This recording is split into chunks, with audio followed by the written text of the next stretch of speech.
Kabanata 13:21. Nasisiraan ng loob. Si Carol ay nagsalita ng maayos habang siya ay nagtrabaho. Alam ko.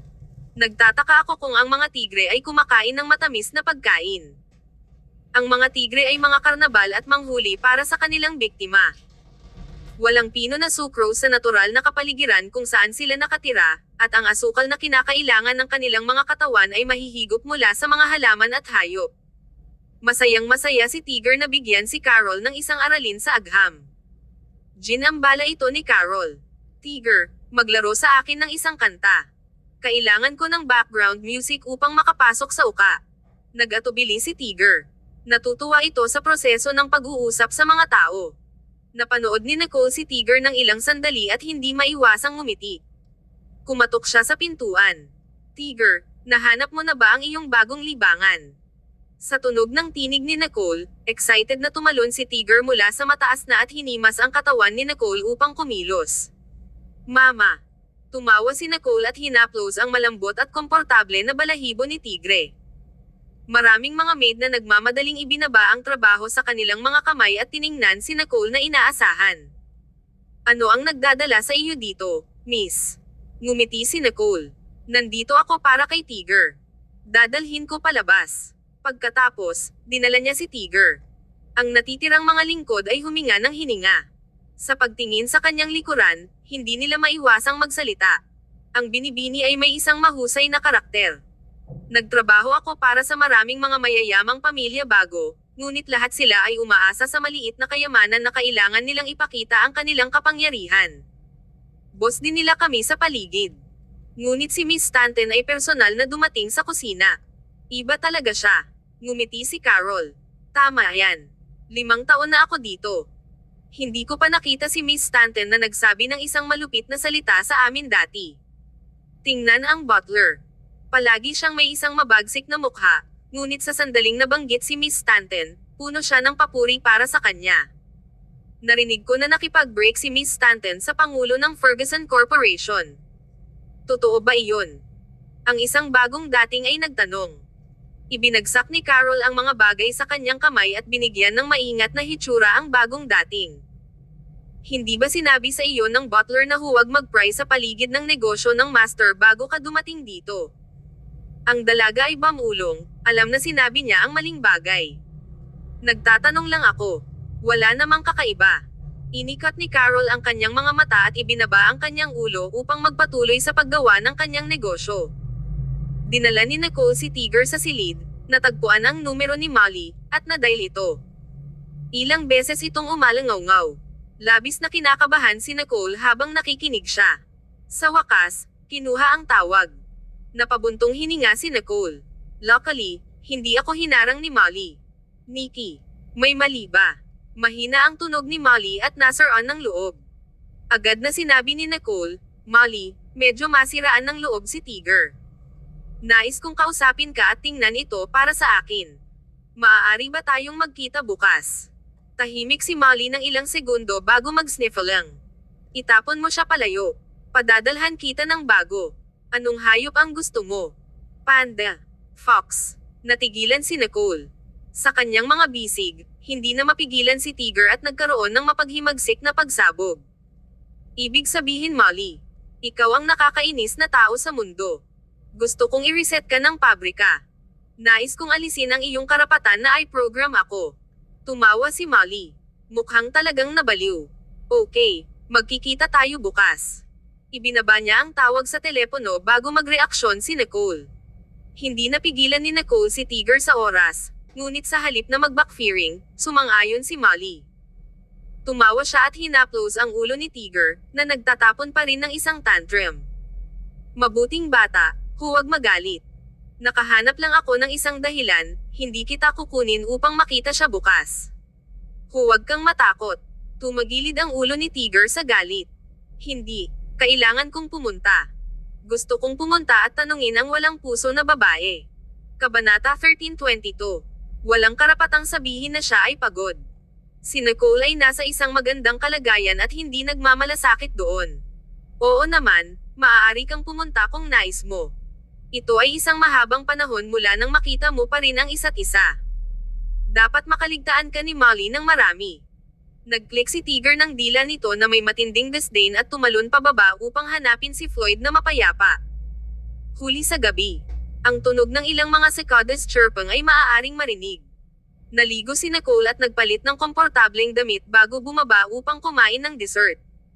Bumalik na si Grant mula sa Sun City at mukhang lakbay bihis. Ang butler ay nagdala ng malaki at maliit na bag sa likuran niya. Ang mga mata ni Nicole ay lumiwanag. Cake. Tumango si Grant. Ma'am, ayaw mo bang kainin ang cake doon? Ibinalik ko ang ilan para sa iyo. Naglakad si Nicole ng may ngiti. Salamat, Big Brother. Nagtrabaho ka ng husto sa biyahe sa negosyo na ito. Si Grant chuckled, hindi humanga sa kanyang pilak na dila. Itinapon niya ang mga dokumento sa mesa. Ito ang kasalukuyang pag-unlad ng proyekto sa Sun City. Sa palagay ko kinakailangan na muling ayusin ang ilang mga item. Sabihin sa kanila na itigil ang trabaho doon pansamantala, at dapat din silang magbayad ng higit na pansin sa pagkuha ng mga bagong materyales sa gusali. Pupunta ako at maligo, pagkatapos ay talakayin natin sa ibang pagkakataon. Bago pa man makagat si Nicole ng cake, napagtanto niya na kakailanganin niyang magtrabaho ng overtime ngayon. Ang kanyang buhay ay masyadong malungkot. Ang butler ay pinigilan ang kanyang pagtawa sa gilid.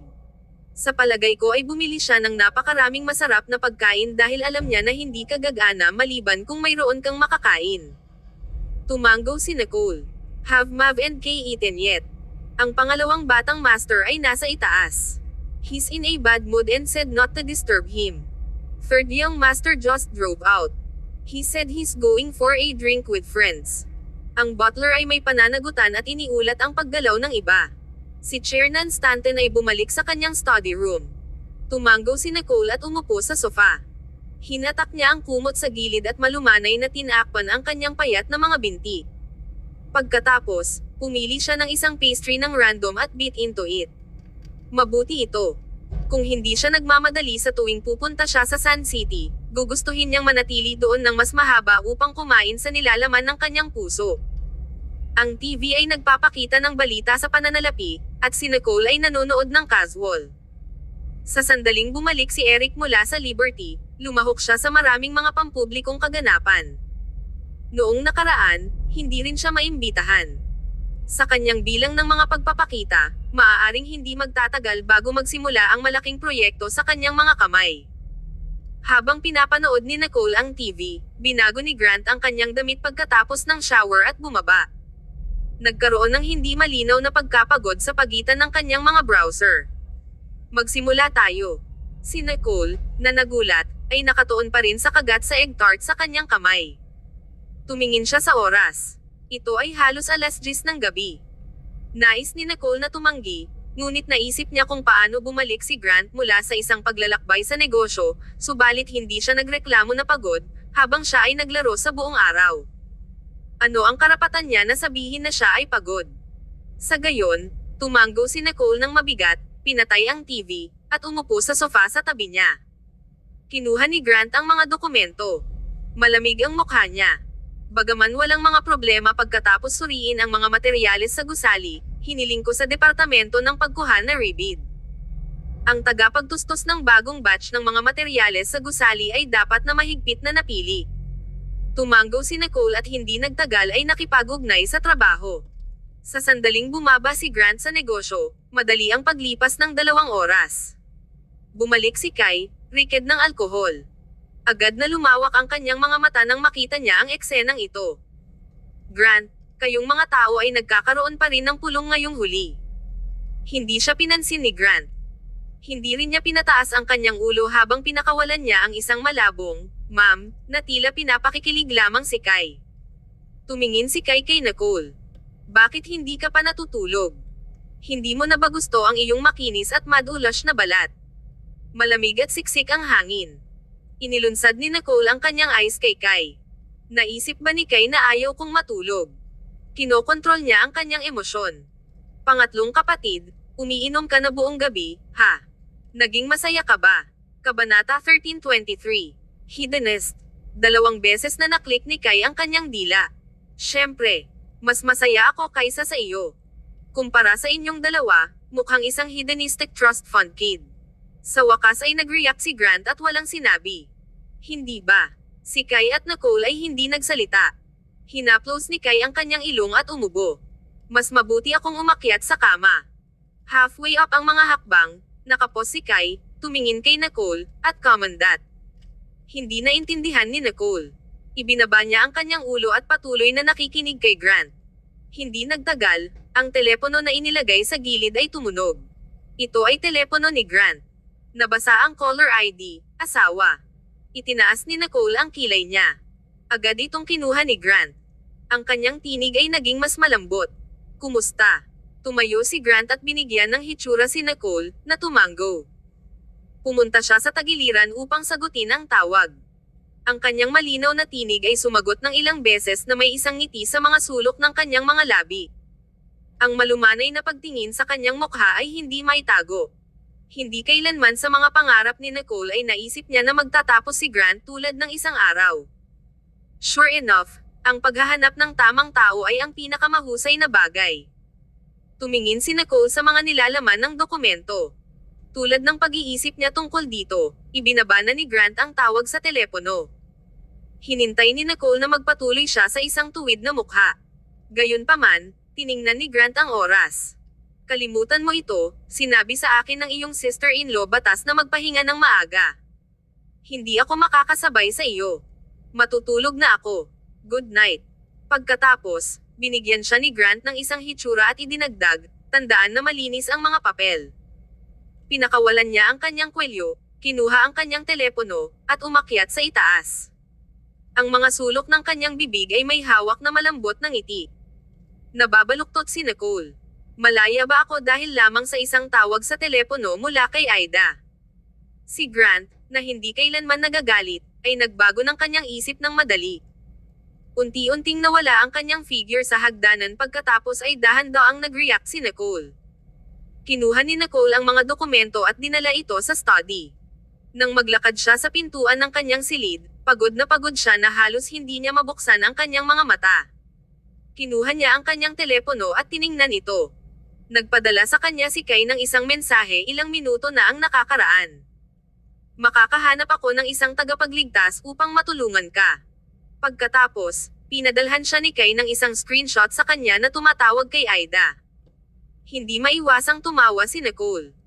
Ito ay si Kai na tumawag kay Aida, na ginawa ni Aida na tumawag kay Grant. Sa wakas ay gumawa ng isang mahusay na trabaho si Kai.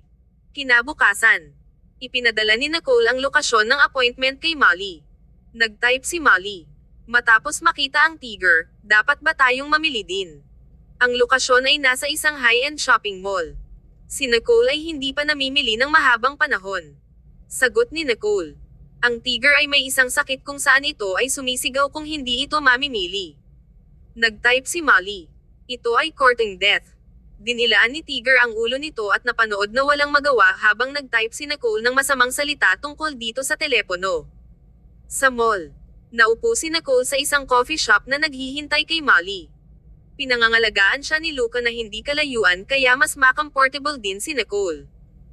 Ang sahig na marmol ay napakaliwanag at malinis na ang isa ay maaaring makita ang kanilang pagmuni-muni dito. Maya-maya, dumating si Molly na dinala ang kanyang maliit na bag. Ang kanyang buhok ay nakatali sa isang bun. Madaling kumaway si Nicole. Molly, hindi pinipilit ni Gerard ang mga tao kamakailan, di ba? Nagtrabaho ka ba ng overtime? Tumawa si Molly. Ang ilang oras na ang nakaraan, nalaman ni Ginoong Lickman na ikakasal ako at binigyan ako ng isang buwan ng pag-aayos ng kasal.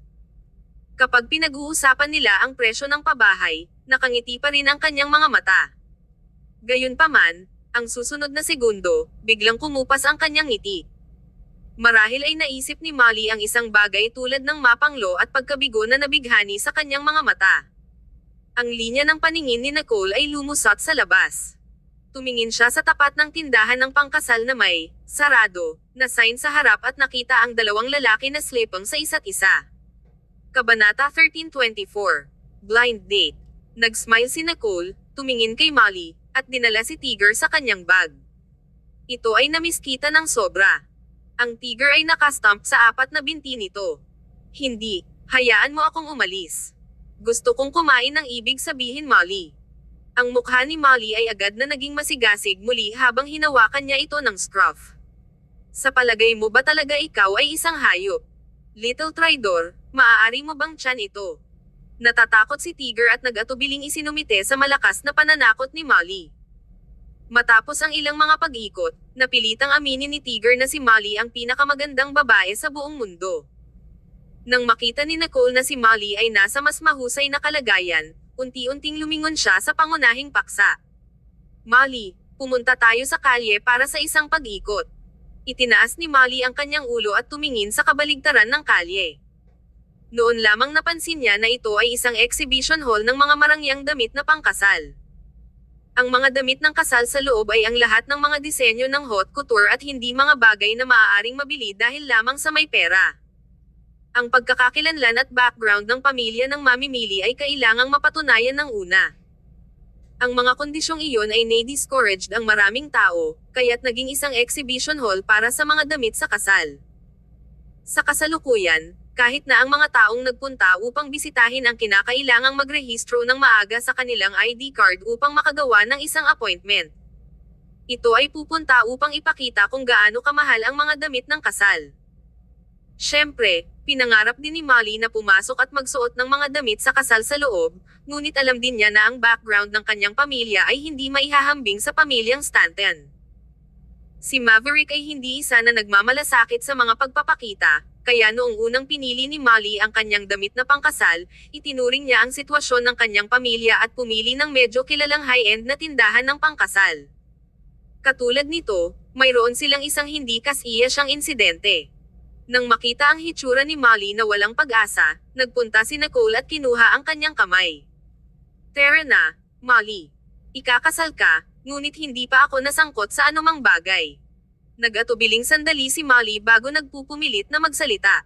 Nikki, baka hindi ako tugma sa iyong kapatid. Nagyelo si Nicole at sinubukan na panatilihing kalmado ang sarili. Bagaman alam na ni Nicole ang tungkol sa bagay sa pagitan nila, sa sandaling sinabi ito ni Molly, nangangahulugan ito na ito ay isang seryosong bagay sa kanya. Ang huling oras na dapat naming pumili ng damit na pangkasal, pinatayo niya ako at ang aking pamilya. Magiging mabuti kung ito lang sa akin, ngunit ang aking magulang took time off work to accompany ako upang pumili ng isang damit na pangkasal. Gayunpaman, hindi niya ito sineseryoso. I don't dare to think about the future anymore. My parents are furious. Although I've always liked him and looked up to him. I can't guarantee how long this admiration will last, so. Bumaba ang tono ni Molly. Ang hangin sa paligid nila ay tahimik.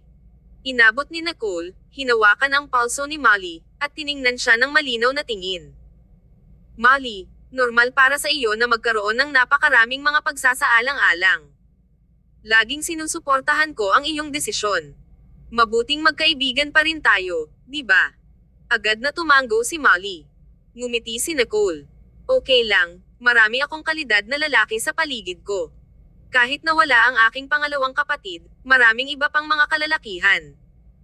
Pagdating ng oras, hahawak ako ng isang blind date party para sa iyo, pagkatapos ay maaari mong kunin ang iyong pick. Natigilan sandali si Molly. Hindi niya expect na Nicole na maging tuwid. Isang ngiti agad na lumusot sa mukha ni Molly. Tumango siya. Bagaman nalulungkot pa rin si Molly, ang mabibigat na malaking bato na tumitimbang sa kanyang puso ay nawala. Tumayo si Nicole. Ngunit kailangan mo pa ring tingnan ang mga damit ng kasal. Ito ay isang bagay na kakailanganin mo ng mas maaga o huli pa rin. Pumili ng ilang higit pang mga piraso at kumuha ng ilang mga larawan upang makita ang iyong mga magulang at magpasya kung nasiyahan sila o hindi. Pagkatapos, hinailan ni Nicole na buksan ang pintuan. Kapag oras na upang tumawid sa kalye, biglang hinailan ni Molly ang kanyang kamay at ibinaba ang kanyang tinig. Narinig ko na ang mga damit ng kasal sa tindahan na ito ay hindi ibinebenta, at kailangan mong gumawa ng appointment upang pumasok. Sa palagay ko mas mabuti para sa akin na pick a few mula sa mga magazine. Kabanata 1325. Lahat sa iyo. Madaling hinailan ni Nicole si Molly, na lumingon. Tumawa siya nang walang magawa. Little Miss Molly, kailangan mong maniwala sa aking pinansyal na lakas. Ako ay isang maruming mayamang babae. Hindi ba ako makakapasok sa tindahan na ito? Tumingin si Molly sa kanya na may nakasimangot, half skeptical. Nicole's pride was hurt. Ikinaway niya ang kanyang kamay. Ang buong mall na ito ay akin. Kung hindi nila ako papaawkan, mawawala sila. Nabigla at hindi nagsalita si Molly. Ang buong mall ay kay Nicole. Mayaman ba siya? Hinayla ni Nicole si Molly. Bago sila makarating sa pintuan, ang dadalo sa loob ay magalang at magalang na hinayla ang pintuan mula sa loob. Maligayang pagdating. Sinabi ni Molly, wow, kaya may mga tao sa loob ng lahat ng oras. Naisip niya na ang loob ay karaniwang sarado. Hindi nagsalita si Nicole. Ang lahat ng mga dadalo ay nagsuot ng uniforme at may napakakaraniwang mga ngiti at kaugalian. Nang pumasok na sila, nagulat sila sa dekorasyon sa loob. Ito ay masigasig at naramdaman na naglalarawan ito bilang maluho ay magiging isang hindi pagkakamali. Ang bawat ilaw ay pinakintab upang lumiwanag tulad ng isang brilyante. Ang mga damit na pangkasal ay inilagay sa mga nasuspined na kahon ng iba't ibang mga hugis. Ang mga kahon ay ganap na transparent upang makita nila ang estilo ng mga damit sa loob. Ang ilang mga damit na pangkasal ay ilang mga paa ang haba at nakabitin ng mataas sa hangin, na pinapayagan ang mga tao na makita ang kumpletong larawan ng sulyap. Ito ay simpleng nakakagulat. Ang pinakatanyag na bagay tungkol sa mga kahon ng exhibition ng hangin na ito ay ang mga ito ay bilog, parisukat, polygonal, at rhombus na mga hugis na sumasalamin sa faint at malamig na ilaw. Malinaw na sa isang sulyap na sila ay mahal. Si Molly ay nabighani at natigilan sa lahat ng nasa harap niya. Hindi niya inaasahan na ganito ang hitsura nito sa loob. Ito ay tulad ng pagpasok sa isa pang mundo ng pantasya.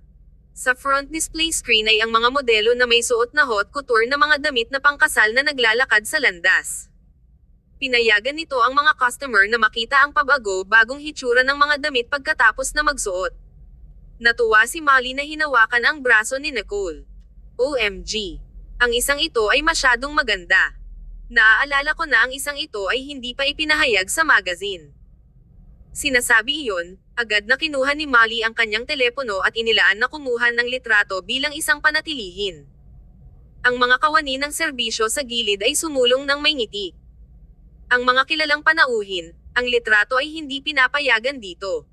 Bago siya matapos na magsalita, nakita niya ang mga mukha ng mga tao sa harap niya, at agad na nagbago ang kanyang mga salita.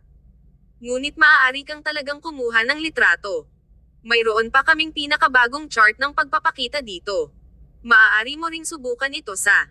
Alam ni Molly na medyo nasasabik siya at mawawala ang kanyang pagiging malinis. Bagaman iyon ang sinabi ng dumalo, tahimik pa rin niyang inalis ang kanyang telepono. Sa palagay ko hindi ko nakita ang isang ito dati. Ngumiti ang kawani. Ito ay isang koleksyon ng haute couture na ibabalita lamang ng media sa susunod na linggo, kaya walang ipinahayag sa merkado sa ngayon. Bumantong hininga si Molly sa pagkabigla at paghanga. Napakasarap na maging mayaman. Ito ang kanyang unang pagkakataon na tinatangkilik ang espesyal na pagtrato nang nakikita ang isang tao na hindi pa nakikita ng iba. Hindi katakataka na hindi pinapayagan ang mga tao na kumuha ng litrato. Kung ito ay upang kumalat, magiging sanhi ito ng isang buhawi sa bilog. Tumingin si Nicole sa paligid at tumalikod. Bagaman maganda ang hitsura nila, walang partikular na maganda. Molly, maaari mong subukan ang lahat ng gusto mo. Huwag mag-atubiling pumili. Nilamon ni Molly ang kanyang laway. Huwag mag-atubiling pumili. Tumanggo si Nicole. Kung hindi ka maaaring magpasya, pagkatapos ay subukan lamang ang lahat ng ito. Tiningnan niya ang mga kawani ng serbisyo sa gilid. Kalimutan ang tungkol sa mga estilo na binili dati. Ilabas ang mga klasikong modelo at ang pinakabagong mga modelo. Pagkatapos ng lahat, ang kasal ni Molly ay isang malaking kaganapan. They could not just take it lightly. Kabanata 1326. Idol drama plot. Sumagot ang kawani ng serbisyo na may smile at inayos para sa isang tao na pumili ng damit. Tumingin si Molly kay Nicole na kinakabahan. Kailangan ko bang subukan ang mga ito? Ano ang tungkol sa iyo? Kasalukuyan akong walang balak na magsuot ng damit na pangkasal, kaya kalimutan ito, ngunit maaari mong subukan. Tumahimik si Nicole. Kung hindi mo nais, Makakakuha kami ng isang modelo na magsuot nito para sa iyo upang makita mo kung ano ito, ngunit walang pakiramdam ng pakikilahok sa iyon. Ang mga damit ng pangkasal ay naiiba sa iba pang mga damit. Kailangan mong magsuot ng mga ito sa iyong sarili upang malaman. Maaari kang humiling sa isang tao na magsuot ng mga ito para sa iyo sa ibang pagkakataon kung napapagod ka. Hindi nagsalita si Molly. Natagpuan pa rin niya ito na kakaiba kung bakit bigla niyang sinusubukan sa mga damit na pangkasal. Gusto lang niyang pumasok upang makita kung ano ito. Gayunpaman, napakaganda nila. Si Molly ay walang pag-asa na nalubog sa kagandahan ng mga nangungunang damit sa kasal sa buong mundo. Never mind, subukan ko lang sila. Ano ang pinsala pa rin? Naisip ni Molly. Sa pag-iisip ng ganoong paraan, tumingin si Molly kay Nicole at tumango.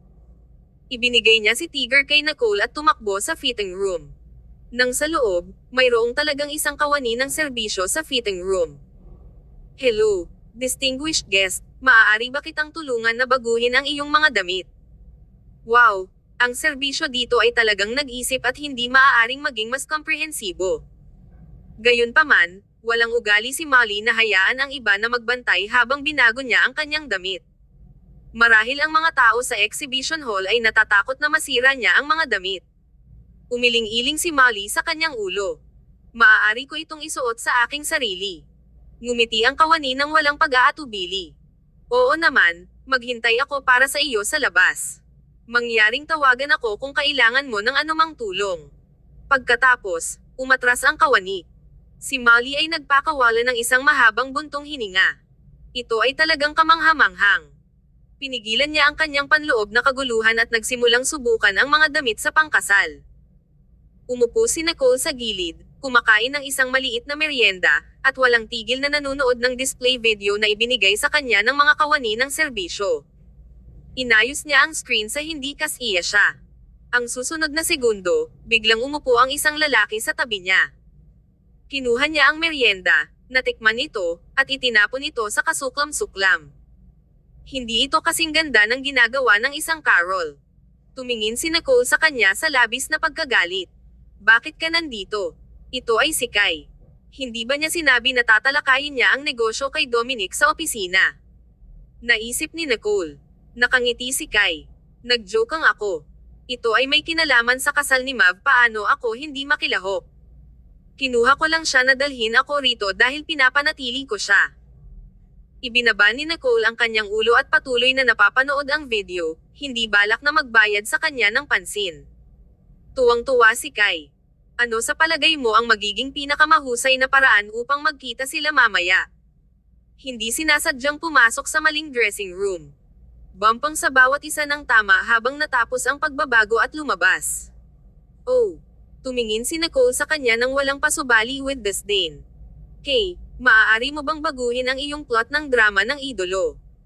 Anong panahon ka nakatira? Napakataki. Tumingin si Kay sa kanya at naramdaman na inatake. Taki. Hindi ba lahat ng mga batang babae ay gustong-gusto ang mga drama tulad nito? Mahigpit na umiling-iling si Nicole. Tanging ang mga mag-aaral na mataas na junior ang magugustuhan nito. Lahat tayo ay may edad na. Tila hindi mo talaga maintindihan ang mga batang babae. Paano nahulog pa si Julie para sa isang katulad mo? Ang dobleng suntok ay gumawa sa mukha ni Kai. Ang kanyang ekspresyon ay naging hindi kasiya siya at malungkot. Tumigil ka sa pakikipag-usap. Ito ay isang suntok na nagmula sa kanyang sariling kapatid na babae. Naisip ni Kai, bakit naging masaya si Julie at nasa sabik sa bawat oras na naghanda ako ng sorpresa? Maaari ba itong fake? Hindi mapigilan ni Kai ngunit magkaroon ng ilang mga pagdududa. Siya ay nahulog sa pag-iisip. Natahimik si Nicole, pagkatapos ay nagtaka kung siya ay napakalayo ng mas maaga. Hindi siya komportable na makita si Kai na nagagalit. She cleared ang lalamunan. Sa palagay ko ikaw at si Julie ay isang match made sa langit. Kayong dalawa ang halimbawa ng pag-ibig ng pariralang bulag. Pinahihit ni Kai ang kanyang mga mata. Malamig ang tono niya. Manahimik ka. Hinawakan ni Nicole ang kanyang ilong. Kay. Kabanata 13:27. Ayokong makita ka. Nagbago si Molly sa maraming mga damit sa kasal. Tiningnan niya ang sarili sa salamin at nasa in disbelief. Sinubukan niya sa mga damit na pangkasal na ang ibang tao ay hindi man lamang maglakas loob na isipin. Kailangang aminin ni Molly na ang pakiramdam at detalye ng mga haute couture dresses na ito ay talagang hindi maihahambing sa mga ordinaryong tatak. Lubhang interesado si Nicole sa paghanga sa mga damit at nagbigay ng ilang mahalagang input paminsan-minsan. Bahagyang nagulat si Molly sa hitsura ni Kai. Gayunpaman, si Kai ay palaging labis na palakaibigan. Alam ni Molly na mula pa noong nakaraan. Bukod dito, nagbigay si Kai ng mas maraming propesyonal na payo at pagsusuri kaysa kay Nicole, at napakamasalimuot niya kapag kumukuha ng litrato sa kanya. Ang mga larawan ay mas perpekto kaysa sa kung kinuha sila ng isang propesyonal na litratista. Itinuring ni Molly si Kai bilang isang tagapagturo na tulad ng Diyos. Sapat na, ang mga aesthetics ng superstar sa industriya ng libangan ay naiiba. Isa-isa, kahit na si Nicole ay nakaramdam ng pagod, ngunit sinubukan ni Molly sa mga damit na walang kasalan. Si Molly ay mukhang gusto niyang subukan ang lahat ng mga damit na magagamit. Medyo nadama ni Nicole ang kanyang pangalawang kapatid na si Molly na sinubukan ang damit na ito sa kasal, ngunit hindi pa siya lumabas. Ang susunod na segundo, biglang narinig ni Nicole ang nakataas na boses ni Molly. "Bakit ka nandito? Ayokong makita ka. Kung ayaw mong makita ako, sino ang gusto mong makita sa halip?" Sa sandaling umalangaw-ngaw ang iba pang tinig, agad sina Nicole at Kai na nagpalitan ng isang sulyap at tumakbo ng labis. Ang dalawang tao ay tumayo sa labas ng dressing room, nakaharap sa isa't isa. Sinubukan ni Molly na ang haute couture wedding dress na hindi pa pinakawalan. Siya ay parang isang engkanto na nagkakamali na pumasok sa mortal na mundo. Maganda siya sa kabila ng mga salita. Kabaligtaran sa kanya, si Maverick ay nagsuot ng isang mamahaling suit. Wala nang pipiliin, ngunit ang kanyang kasuotan ay nagbigay sa kanya ng isang uri ng nakalaan at aesthetic ng detachment. Ang dalawa sa kanila ay tumingin sa isa't isa, at ang kanilang mga mata ay namumula. Hindi pinakawalan ni Maverick si Molly, ngunit iniisip ni Molly na sumuko. Sumandal si Kai sa gilid at ngumiti. Anong tugma? Ang mga salitang iyon ay sumire sa katahimikan sa pagitan ng kanilang dalawa. Nagyelo si Molly, lumingon, at naglakad palayo. Hinayla ni Maverick ang kanyang braso. Ang kanyang tinig ay mababa at kalmado, ngunit ang kanyang ekspresyon ay nagtaksil sa kanyang nerbiyos. "Saan ka pupunta?" Bit ni Molly ang kanyang mas mababang labi. "Upang magpalit ng aking damit." "Bakit ka dapat magbago? Ang isang ito ay mukhang maganda." Madilim ang titig ni Maverick. "Hindi pa ako nakakita ng napakagandang nobya dati." Hindi inaasahan ni Molly na maging banayad ang mga salita ni Maverick. Ang dulo ng kanyang puso ay nanginginig. Gayunpaman, hindi nagtagal ay bumalik siya sa normal. "Kahit na, hindi ako sa iyo, kaya isave mo lang ito." Hindi nagsalita si Maverick. Humiwalay si Molly sa kanyang kamay at malapit nang maglakad palayo nang gumawa ng ilang hakbang si Maverick at hinarang ang kanyang daan. "Galit ka pa ba sa akin? Hindi ko talaga sinasadya. Ang eksperimento sa araw na iyon ay partikular na kagyat, at nakalimutan ko ang lahat ng ako ay abala." Ang malinaw at pino na mukha ni Maverick ay nagpakita ng bihirang bakas ng pag-iingat at sycophancy. Molly sniffled. "Kung makakalimutan mo ang isang mahalagang araw, iniisip ko kung gaano karaming mga mahahalagang bagay ang makakalimutan mo sa hinaharap. Kung ito ay isang mahalagang eksperimento, maaari mong tinawag sa akin upang baguhin ang petsa, ngunit hindi mo ginawa. My parents and I waited there for so long. Even the people in the bridal store advise you not to wait ang longer. Do you know how embarrassed I felt? Even if you're amazing, it takes two people to make a marriage work. It's not like you're the only one I can marry." Pinakawalan ni Molly ang isang nasiyahan na huff matapos siyang mag-ranted. Bahagyang nagbago ang mukha ni Maverick. Ang mga sulok ng kanyang mga labi ay pinindot sa isang tuwid na linya. Kabanata 1328. Mawasak sa pamamagitan ng kanya. Nang makita na si Maverick na malapit nang umatras sa pagkatalo, agad na sumulong si Nicole upang hawakan ang braso ni Molly. "Tama iyon. Kahit na kapatid mo ako, kasama ko si Molly. Mav, napakalayo mo talaga. Hindi ka angkop sa bawat isa. Mas mabuti na masira lang." Si Maverick ay nanigas. Nanginginig ang kanyang mga mata habang nakatingin kay Nicole. Natigilan din si Kai. Nagdagdag ba ng gasolina si Nicole? Marahan si Nicole.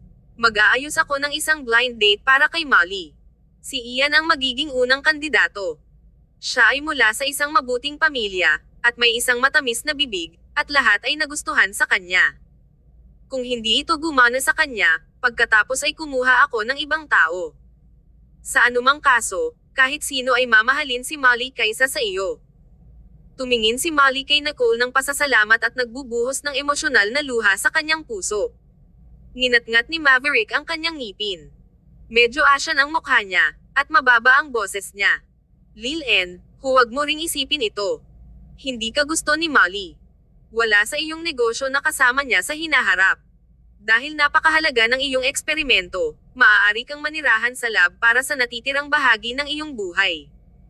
Magpapadala kami sa iyo ng isang paanyaya kapag si Molly ay magpakasal sa hinaharap. Natapos si Nicole. Ang malamig na aura na maaaring madama sa paligid ng katawan ni Maverick ay naging mas mabagsik. Malugod ang hangin. Nakatitig ang kanyang mga mata sa Bruden kay Molly. Kung ginawa talaga ni Molly ang sinabi ni Nicole, hindi niya alam kung ano ang gagawin niya. Si Molly subconsciously gulped at nadama na si Nicole ay sobrang malupit. Si Nicole ay mas walang awa kaysa sa kanya. Tumayo doon si Kai. Ang kanyang mga balikat ay nanginginig sa pagtawa. Bigla niyang naintindihan kung bakit ginawa ni Nicole ang ginawa niya. Pinahamak ni Nicole si Maverick sa lahat ng kanyang lakas upang maibulalas ang galit ni Molly. Sa kabaligtaran, magsisimulang makaramdam si Molly para kay Maverick. Ano ang isang nakakatawang maliit na ginang? Matapos si Nicole na magsalita, hinailan niya si Molly upang umalis sa lugar na ito. Tayo na. Just let my second brother perish by himself. Natigilan si Molly. Nagbago ang mukha ni Maverick. Humakbang siya upang hilahin ang kamay ni Molly. Huwag kang pumunta. Ang kanyang tinig ay nagdala ng isang pagpapakumbaba na mahirap itago. Binuksan niya ang kanyang bibig at nagsalita ng may kahirapan. Molly, bago kita nakilala, talagang pinaplano kong mag-isa magpakailanman. Hindi ako sensitibo sa sino man sa mundong ito bukod sa aking pamilya. Sa palagay ko lahat ay hindi maibabawas. Ngunit pagkatapos na makilala kita, nais kong makasama ka magpakailanman. Napakahalaga mo na talagang nahihiya ako na nakalimutan ko ang tungkol sa ating appointment sa araw na iyon, ngunit mangyaring maniwala sa aking dedikasyon sa iyo. Please don't give up on me easily. I don't know much about interpersonal relationships, but I'll learn. I'll go to your house and apologize to your parents. Can you please give me another chance? Si Maverick, na palaging naging isang henyo na di tumingin pa ibaba sa iba, mayroon ding isang mapagpakumbabang tindig. Napaka-awkward na sabihin ang mga ganitong salita. Gayunpaman, kung ang pagsasabi sa kanila ay maaaring magbago si Molly sa kanyang isip, handa siyang sabihin ito, kahit gaano karaming beses itong kinuha. Tumingin si Nicole kay Maverick, pagkatapos ay kay Molly. Huminto siya sa pag-iwas sa kanya. Kung patuloy na pinaglaruan ni Nicole ang kanyang pangalawang kapatid, magsisimulang umiyak siya. Ang kapaligiran ay tahimik sandali. Ang mga mata ni Molly ay nai-downcast. Siya ay mukhang walang malasakit nang walang anumang damdamin. Gayunpaman, ang kanyang puso ay nasa kaguluhan. Matagal na silang magkakilala sa isa't isa, ngunit palaging ito si Molly na nagsagawa ng inisyatibo upang maabot si Maverick at magpatuloy sa mga tipanan. Palaging si Molly na nagtipon ng lakas ng loob na sabihin ang mga salitang iyon. Laging naisip ni Molly na ikakasal siya kay Maverick dahil hindi niya ito kinamumuhian, hindi dahil gusto niya ito. Si Maverick ay mukhang malinaw at pinino, ngunit sa kanyang puso, ang pinakamahalagang bagay ay palaging pananaliksik at data. Alam ito ni Molly dahil pareho rin siya. Gayunpaman, sinabi lamang ni Maverick na mas mahalaga siya kaysa sa kanyang mga eksperimento. Kabanata 1329. Hindi pa huli ang panghihinayang. Tumayo roon si Molly nang hindi nagsasabi ng isang salita. Gayunpaman, mula sa anggulo ni Nicole, nakikita niya na ang mga sulok ng mga mata ni Molly ay pula at basang-basa. Tumingin si Nicole kay Maverick at binigyan siya ng titig. Ano ang hinihintay mo? Strike habang mainit ang bakal. Tumahimik si Maverick at gumawa ng isang hakbang pasulong.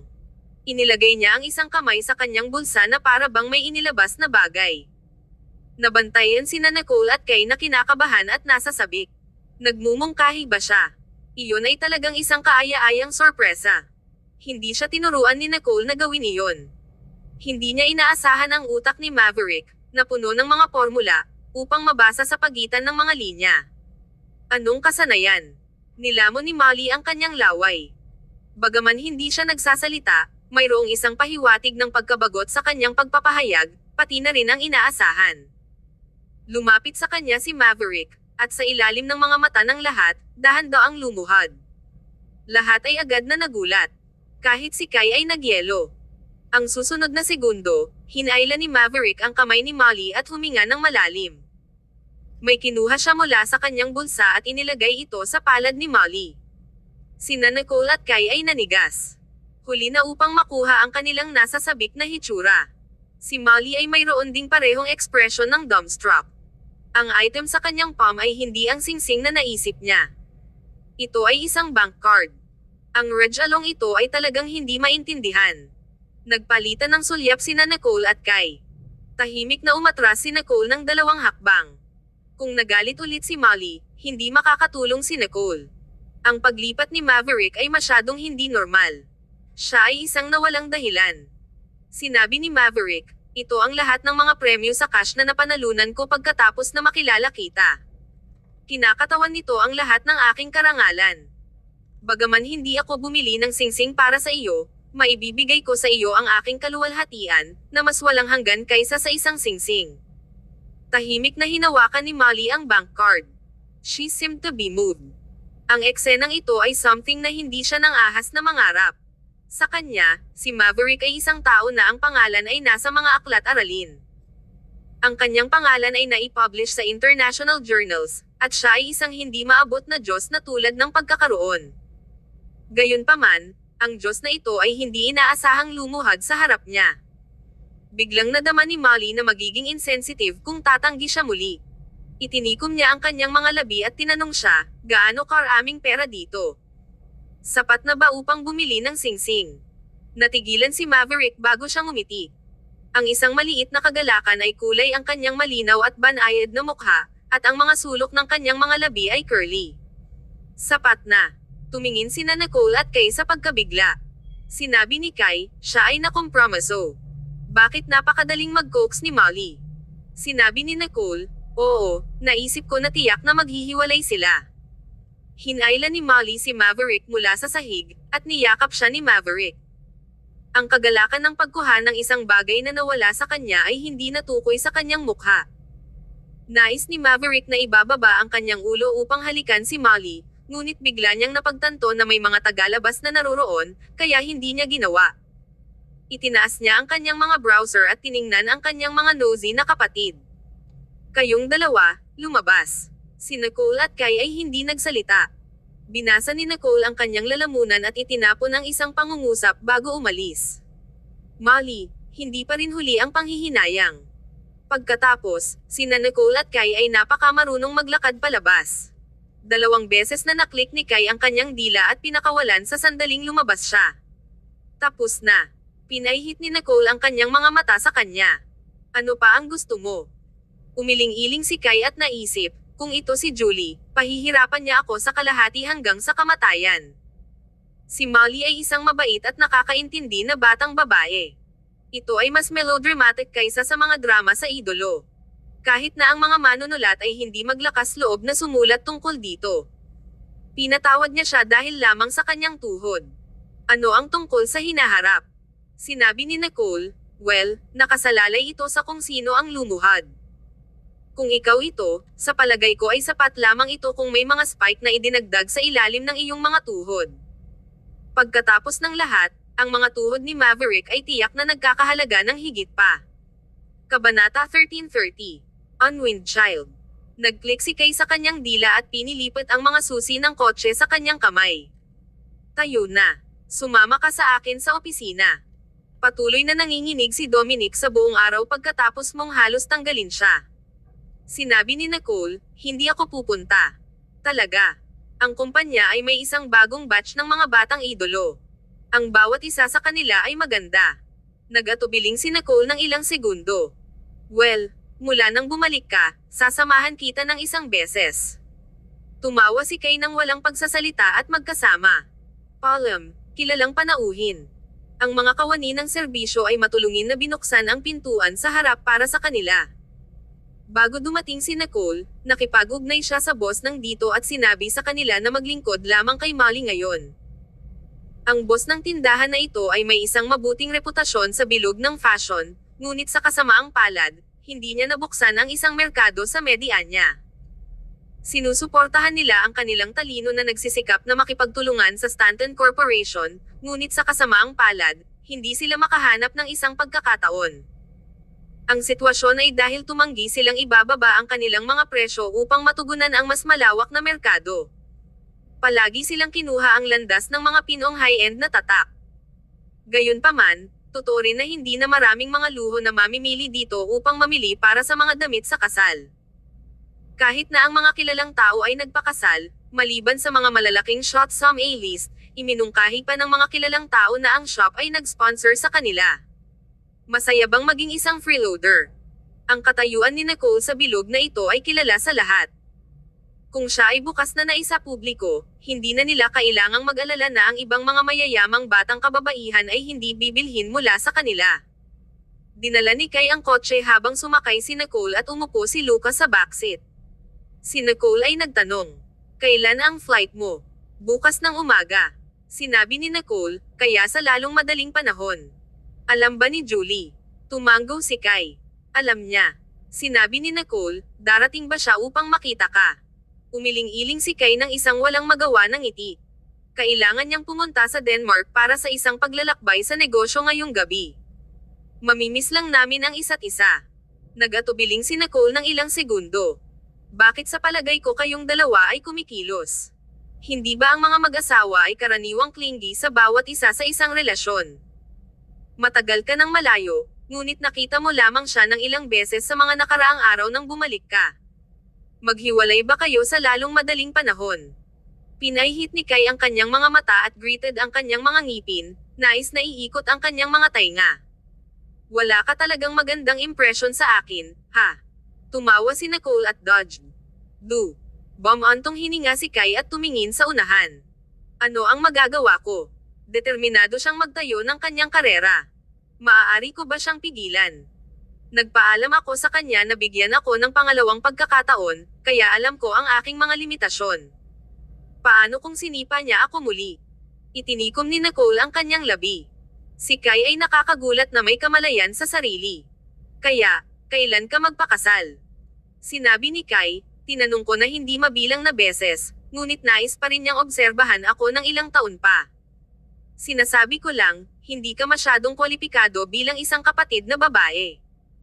Ang iyong kapatid ay karaniwang napakabuti sa iyo, ngunit sa mga kritikal na oras, hindi ka nagagamitin."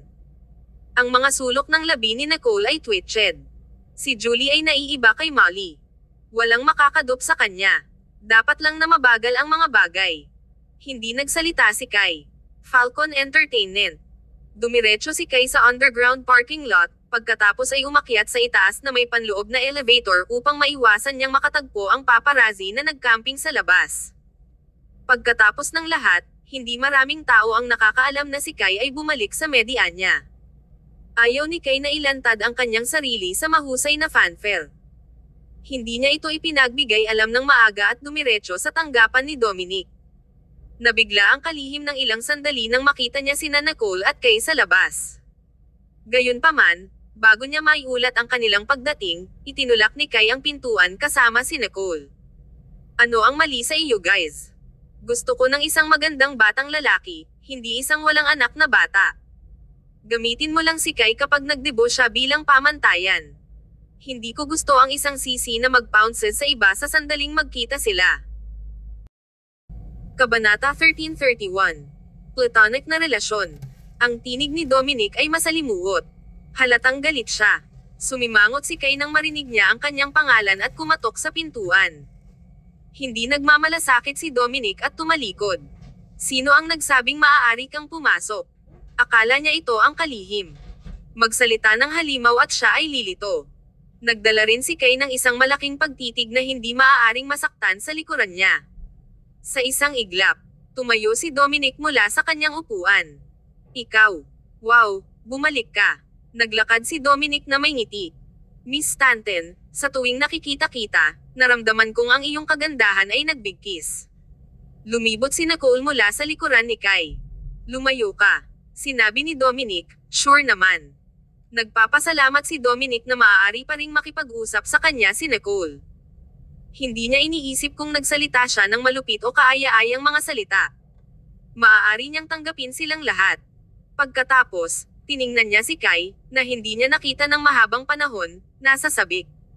Pumunta siya upang yakapin si Kai. Gayunpaman, bago maabot ang yakap kay Kai, itinulak siya ni Kai at tiningnan siya ng may kasuklam-suklam. You're pouncing sa akin sa sandaling makita mo ako, gayunpaman mayroon ka pa ring nerve upang sabihin iyon tungkol sa ibang tao. Hindi nagsalita si Dominic. Nagatubili siyang inatras ang kanyang kamay, ngunit ang kanyang ekspresyon ay hindi maitago ang kanyang kaguluhan. Bakit bigla kang bumalik nang hindi sinasabi sa akin? Maaari kitang kunin. Manatili ng ilang araw. Mayroon akong ilang malalaking proyekto sa aking mga kamay. Nais mo bang lumahok? Mas mabuti ang pagkakaibigan. Naglakad si Kai upang umupo sa sofa at tiningnan siya na may nakataas na browser. Mayroon akong flight ng maaga bukas ng umaga, kaya wala akong magagawa. Kaya sa lalong madaling panahon. Hindi ka dumating upang makita ako ngayon lamang dahil sa pag-alis mo sa lalong madaling panahon, di ba? Tumingin si Dominic kay Kai nang walang pagsasalita sa biglaang pagsasakatuparan. Hinaplos ni Kai ang arko ng kanyang mga browser at ngumiti. Matibay na trabaho, Ginoong Yang. Malamig na sumingit si Dominic. Gaano karaming mga tao sa bilog ang kumikilos sa likod ng mga eksena ngayon? Lahat sila ng aming mga kakumpetensya. Mayroon akong mga kamay ng buo at gayon pa man ay tumatakbo ka pa rin sa paligid. Sinabi ni Kai, mabuti. Kahit na nabubuhay natin ito, kailangan pa nating hayaan ang iba na makakuha ng isang hiwa ng pie. Napaka-open-minded mo. Naniniwala ako sa iyong kakayahan, Ginoong Yang. Si Nicole ay nakinig mula sa gilid habang ang dalawa sa kanila ay nakabikerd. Para sa ilang kadahilanan, may naramdaman siya. Ang tono ni Dominic ay tulad ng isang nag-iisang asawa. Ito ay kakaiba at awkward. Nagnanakaw siya ng isang sulyap sa kanila at pursed ang kanyang mga labi. Hindi katakataka na nais ni Kai na panatilihin si Dominic kahit na nagagalit siya sa kanya dati. Siguro may nangyayari. Tulad ng pag-iisip ni Nicole tungkol dito, si Kai threw a pillow over at ginambala ang kanyang mga saloobin. Ano ang iniisip mo? Ilagay mo ang mga baluktot na saloobin mo. Sinulyapan niya ito ng babala. Huwag sabihin ang anumang bagay na walang kaparerekan kay Julie, naunawaan. Natigil ni Nicole ang kanyang dila. Paano niya nalaman kung ano ang iniisip niya? Pinaikit niya ang mga mata. Sure thing. Sinabi ni Dominic, Miss Stanton, ang aming relasyon ay puro iyon ay isang platonic na pagkakaibigan. Tumanggo si Nicole. Sure, sigurado, sigurado. Kahit anong sabihin mo. Naiinis sila sa reaksyon ni Nicole. Itinapon ni Kai ang mga bagay sa kanyang kamay at tumayo. Hindi mo ba sinabi na mayroong isang bagong batch ng mga tao? Nasa pagsasanay ba sila? Tumanggo si Dominic. Naghahanda kami na magkaroon sila ng debut bilang isang boy band. Isang boy band. Ilan ang mga tao? 17. Tiningnan siya ni Kai sa pagkabigla. Maraming tao. Ilan sa mga habang buhay ang aabutin para sa kanila upang maging tanyag. Kahit na ito ay isang debut ng grupo, magkakaroon ito ng 3 hanggang 5 miyembro. Kung ito ay higit pa rito, kung gayon ang focus ay malabo at hindi ito bibilhin ng mga tagahanga. Bumantong hininga si Dominic. Pupunta tayo para sa isang mabilis na scale ng pagkain ngayon. Hanggat mayroong 1 o 2 natitirang mga kabilang sa 17 tao, isasaalang-alang ito ng isang tagumpay. Para sa natitira, maaari silang ayusin upang ipakita ang kanilang mga mukha sa iba pang mga proyekto matapos na ma-disbanded ang boy band.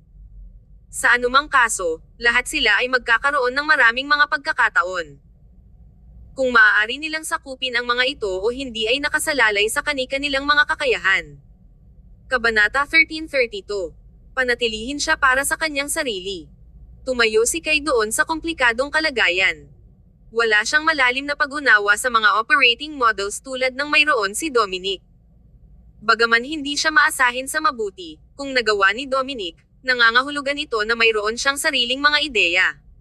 Fine. Mayroon bang mga magagandang hitsura? Si Lil-En gustong makita sila. Sa sandaling natapos ni Kai ang pagsasalita, ang opisina ay bumagsak sa katahimikan. Malinaw na tiningnan ni Dominic si Nicole. Tumingin si Nicole kay Kai sa pagkabigla.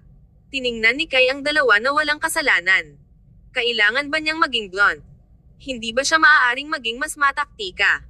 Pagkaraan ng mahabang panahon, tumawa si Dominic at kinuha ang inisyatibo upang masira ang katahimikan. Naiintindihan ko. Tinanong ni Nicole, ano ang naiintindihan mo? Si Dominic ay commandant sa kanya.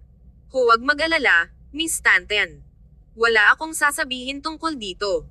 Ito ay isang pangkaraniwang bagay. Naramdaman ni Nicole ang isang bagay na natigil sa kanyang lalamunan. Wala akong alam. Gumawa si Dominic ng isang kilos. May isa talagang maganda. Nagpa siya akong hayaan siyang maging pinuno. Siya ay 6 feet 2 inches at mukhang. Bigla hindi niya alam kung paano ilarawan ang lalaki. Ilagay natin ito sa ganitong paraan. Kinuha ko siya upang dumalo sa maraming mga partido sa pag-inom, at kung ito ay mga kalalakihan o kababaihan, lahat sila ay nais na dalhin siya para sa kanilang sarili. Hindi nagsalita si Nicole. Ngumiti si Dominic sa kanya. Medyo tuso ang ngiti niya.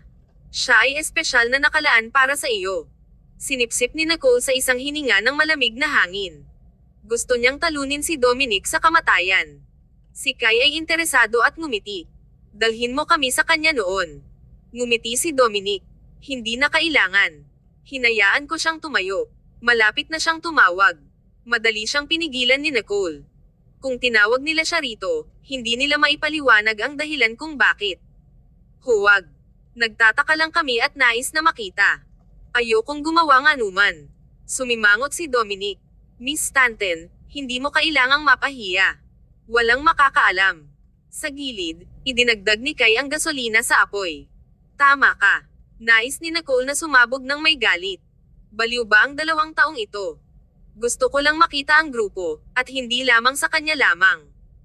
Hindi ba dapat matugunan silang lahat? Greeted ni Nicole ang kanyang ngipin at tiningnan si Kai. Agad na naintindihan ni Kai. Oo, dapat niyang makita ang lahat ng mga ito. Bababa tayo at hayaang pumili si Lil-En para sa kanyang sarili. Agad na sumang-ayon si Dominic. Oo naman, walang problema. Hindi nagsalita si Nicole. Gusto niyang i-bash ang kanyang ulo.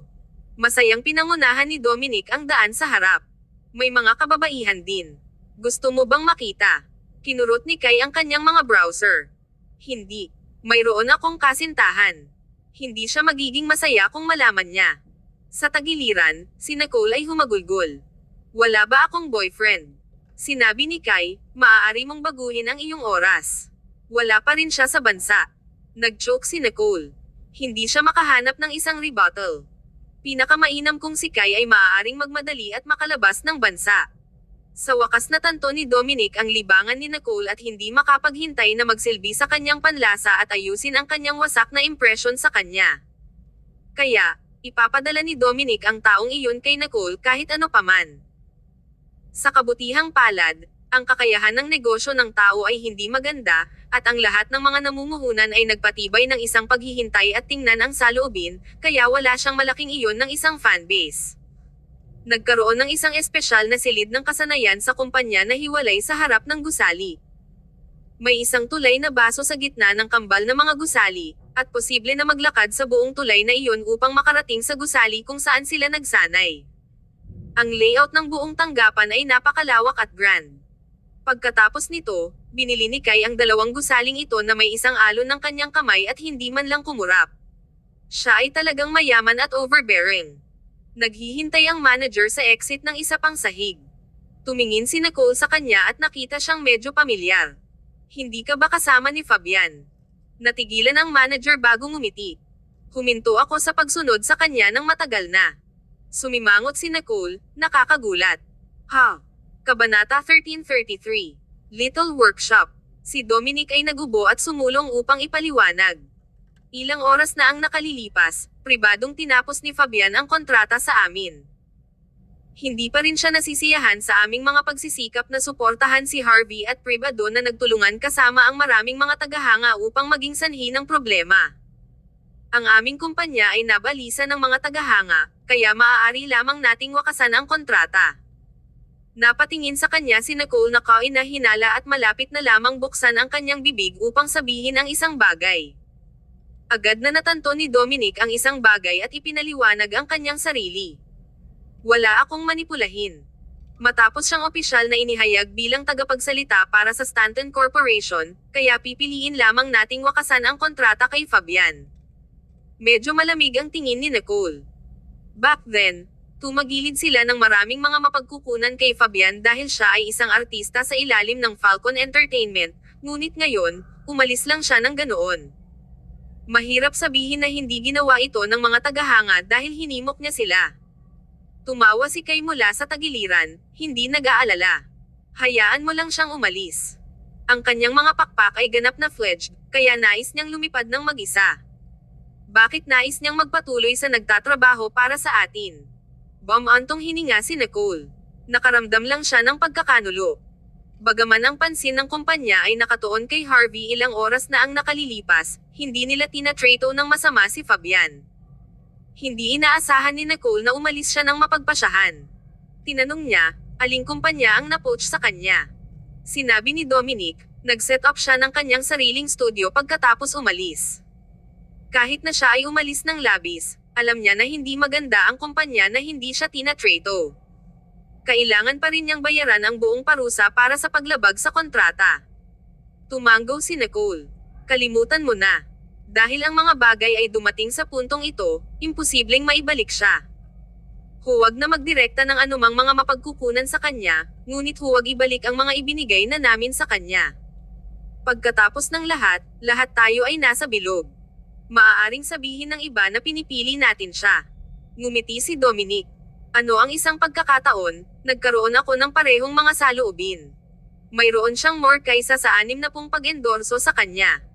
Kung mayroon siyang kakayahan, kung gayon ay mapapanatili niya ito. Kung hindi, kailangan lang niyang magsikap na magpatuloy sa pamumuhay. Pinahihit ni Nicole ang kanyang mga mata at sinundan si Kai habang patuloy silang naglalakad. Alam ng manager kung paano basahin ang mga ekspresyon ng mga tao. Hindi ko iiwan ang kumpanya. Matapos makakuha ng ilang katanyagan ang mga artista, makaramdam sila ng malubha kung ang kanilang mga mapagkukunan ay nahahati sa ibang lugar, at nais nilang tumayo sa kanilang sarili. Gayunpaman, hindi nila kailanman isinasaalang-alang na ang bilog na ito ay hindi kailanman maikli sa mga tao. Ano ang kakulangan nito ay ang mga koneksyon. Kahit na si Fabian ay sikat sa bilog, hindi ito nangangahulugang mananatili siyang tulad nito. Tiningnan ni Nicole ang manager sa sorpresa. Binago niya na ang manager na ito ay labis na mahilig kay Fabian at dinala siya kahit saan anuman ang kahalagahan nito. Napunta pa siya ng mahusay na haba upang makipag-ugnay sa iba't ibang mga mapagkukunan at mga kontrata para kay Fabian. Paano nagbago ang kanyang saloobin sa isang kisap mata? Ngumiti si Dominic at hindi rin nagtago. Ipinaliwanag niya sa harap nila. Nang natapos ang kontrata ni Fabian, sinira ng mga tagahanga ang kumpanya pati na rin ang manager. Hindi nagsalita si Fabian ng isang salita sa kanyang ngalan, kaya't halos makuha niya ang mga bulok na itlog na itinapon sa kanya nang lumabas siya. Hindi maiwasang tumawa si Nicole. Ang ekspresyon ng manager ay hindi kasiya siya habang siya ay nag-snort. Nag-ungol siya ng ilang mga sumpa at naglakad ng ilang mga hakbang ng mas mabilis, hindi nais na makinig sa kanila. Tanong ni Nicole, nag-upa ba si Fabian ng isang profesional na koponan para sa kanyang studio? Sinabi ni Dominic, paano niya magagawa? Ang gastos ng isang profesional na koponan ay maaaring maging napakataas. Ang ina ni Fabian na temporarily ay naging kanyang tagapamahala, ang kanyang ama at naging kanyang katulong, at ang kanyang mga kapatid ay naging kanyang tauhan. Kabanata 1334. Hindi maihahambing sa kanya. Natigilan si Nicole. Isang studio ng pamilya. Nag-sneak si Dominic. Medyo profesional ka. Iyon ang dahilan kung bakit hindi ako nag-aalala tungkol sa kanyang pagtatapos ng kontrata. Ang ilang mga trabaho ay maaari lamang gawin kapag bata pa ang isang tao. Hindi niya ito mapapanatili magpakailanman. Ito ay oras na lumipat sa loob ng ilang taon. Siguro siya ay kailangang bumalik ng masunurin kahit na hindi siya bumalik, hindi tayo mawawalan ng anuman. Nag-click si Nicole sa kanyang dila. Hindi katakataka na ang isang matalinong tao tulad ni Dominic ay masunurin upang wakasan ang kontrata ng walang paggamit ng anumang mga taktika na walang kabuluhan, kahit na mukhang isang malinaw na pakikitungo sa pera. Si Kai at ang manager ay tumayo sa harap, hindi sa lahat ay nag-aalala tungkol sa mga nilalaman ng kanilang pag-uusap. Sa negosyong ito, ang mga tagalabas ay nakakakita ng mas malinaw at higit pa sa mga partido na direktang kasangkot. Bagaman malakas ang momentum ni Fabian, maraming mga artista na may parehong uri ng persona tulad niya. Kung wala ang malakas na pagsuporta sa kumpanya, at ang studio ng bahay na iyon ay hindi propesyonal o nakatuon, paano nila may pagpapatuloy ang pagiging totoo ni Fabian? Hindi madaling mapanatili ang kanyang kasalukuyang persona. Ngumiti si Nicole at hindi nagpatuloy na magsalita. Naglakad ang grupo sa isang silid sa tabi ng silid ng kasanayan. Ang isa sa mga dingding sa loob ay isang buong salamin, upang malinaw na makita nila ang silid ng kasanayan sa tabi ng pintuan. Sa kabutihang palad, ang silid ng kasanayan ay sapat na malaki.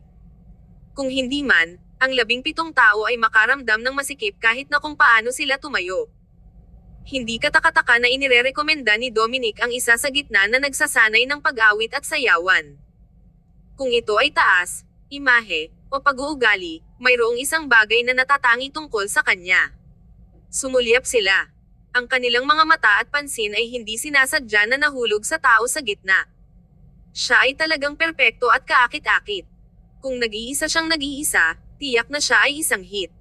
Mayroon siyang malalim na mga tampok sa mukha, isang cool na pag-uugali at magaan na mga mata ng melancholic. Mas mukhang kapansin-pansin siya kaysa kay Fabian. Nag-click si Kai sa kanyang dila. Hindi nakakagulat. Saan mo siya nakita? Ngumiti si Dominic. Siya ang hunk ng paaralan sa isang dayuhang unibersidad. Natuklasan ko siya ng pagkakataon. Nang maglaon, biglang nagbago ang sitwasyon ng kanyang pamilya, at hinawakan ko siya. Paano ito? Hindi masama, eh. Tumanggo si Kai. Kailangan niyang aminin na nakasanayan siyang makita ang mga gwapong lalaki at kababaihan sa bilog, ngunit ito ang kanyang unang pagkakataon na nakakita ng isang taong napakahusay. Wala siyang uri ng pambabae na kagandahan na sikat sa ngayon. Ang kanyang mga mata ay may isang mahigpit at cool na pakiramdam ng kabataan. Hindi mahalaga kung gaano karaming naka-zoom in, imposibleng makahanap ng isang kapintasan sa kanyang mukha. Ang mukha na iyon ay masyadong angkop para sa malaking screen. Oo, lihim na sinasabi ng mga tao sa kumpanya na si Maddox ay halos kasing ganda ni Kai noon. Ang manager ay nagsalita ng isang may ngiti. Malinaw na mayroon siyang mas mataas na pag-asa para kay Maddox. Ngumiti si Kai at walang sinabi. Tumingin si Nicole sa kanya, at pagkatapos ay sakay. Ang aking kapatid ay isang walang hanggang alamat. Walang maihahambing sa kanya. Si Dominic at ang manager ay hindi nagsalita. Nakangiti si Kai at sumulyap kay Dominic. Bakit nakatayo ka pa rin dyan? Hindi ka ba gagawa ng isang pagkakataon para makilala siya ng aking mahal na kapatid? Ilang sandali si Nicole. Agad na gumanti si Dominic at naglakad papunta sa pintuan sa tabi ng salamin. Kaagad. Maghanda, Miss Stanton. Bago mabuksan ni Nicole ang kanyang bibig upang tumanggi, nagbukas ang pinto. Mapahamak. Ang Dominic Young na iyon ay tulad ng isang aso. Itinulak ni Dominic ang pintuan at pinalakpakan ang kanyang mga kamay. Nang makita ng lahat na ito ay Dominic, pinigilan nila ang kanilang ginagawa at tumayo doon ng masunurin. Malinaw na lahat sila ay magalang at natatakot sa kanya. Sinabi ni Dominic, ang kumpanya ay may mataas na pag-asa para sa inyong lahat. Dapat mong sanayin ng mabuti ang iyong pangunahing mga kasanayan bago ang iyong painaya upang hindi ka mas-cold para sa pagiging isang magandang mukha na nabubuhay sa iyong mga hitsura. Ngunit tingnan kung paano ka nagsanay ng mas maaga. Ang tunog ay tunog na katulad ng isang trumpeta. Sinusubukan mo bang takutin ang iyong mga tagahanga sa kamatayan? Kabanata 1335. Napakaganda niya. Ang tao na may saxophone sa kanyang mga kamay ay hindi sinasadya na nag-flush at kumuha ng ilang mga hakbang pabalik. Nahihiya talaga siyang ipakita ang kanyang mukha. Si Maddox, ang nakatayo sa gitna, ay nanatiling walang ekspresyon. Ang kanyang mga mata ay matalim, at ang kanyang mukha ay kalmado. Ang tagapagturo sa gilid ay medyo nahihiya din. Hindi pa niya nakatagpo ang ganitong sitwasyon. Napakaraming tao, kaya hindi niya sila maituro ng paisa-isa. Ang epekto ay natural na mabawasan. Hindi sinabi ni Dominic at cut to the chase. Sige, nakakita ako ng isang huling minuto na guro para sa iyo. Maaari magbigay sa inyo ng isang demonstrasyon. Pagkatapos, magalang na umatras si Dominic sa gilid. Pinahaba niya ang kanyang kamay, at ang kanyang tinig ay umusbong. Maligayang pagdating, Miss Stanton. Galit na galit si Nicole. Nang maglakad siya papunta sa exit, bigla niyang narinig ang kanyang pangalan. Itong si Dominic Young ay walang modo. Pag may pagkakataon ay patotayin ko siya. Naisip ni Nicole. Tumalikod siya. Tiningnan siya ni Kay ng isang hindi malinaw na ngiti at nagpunta upang itap ang kanyang balikat. Huwag kang mag-alala, bantayan kita. Pumili lamang ng isang random na instrumento at hayaan silang magpista ang kanilang mga mata. Greeted ni Nicole ang kanyang ngipin.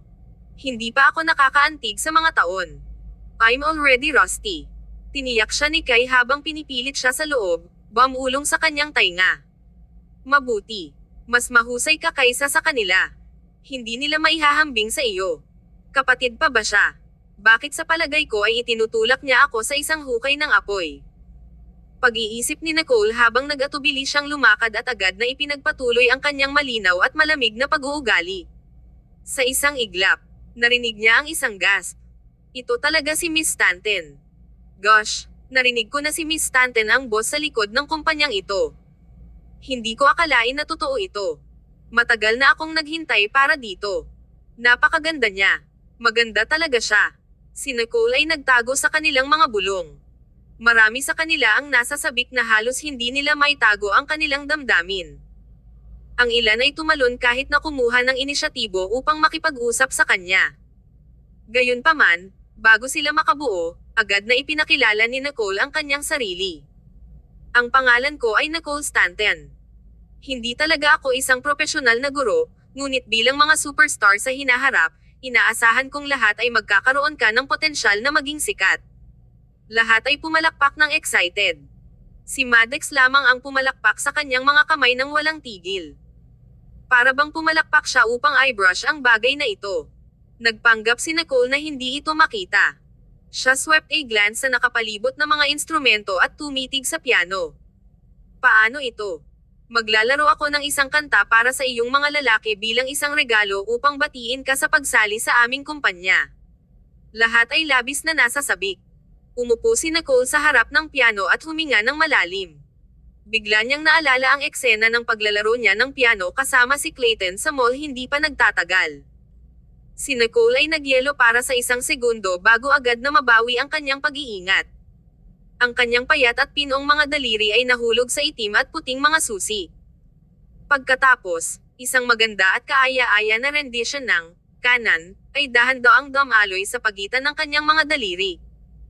Kapag ito ay halos ang rurok ng piraso, isang mahaba at malambing na biolin na nagkakasundo sa piano.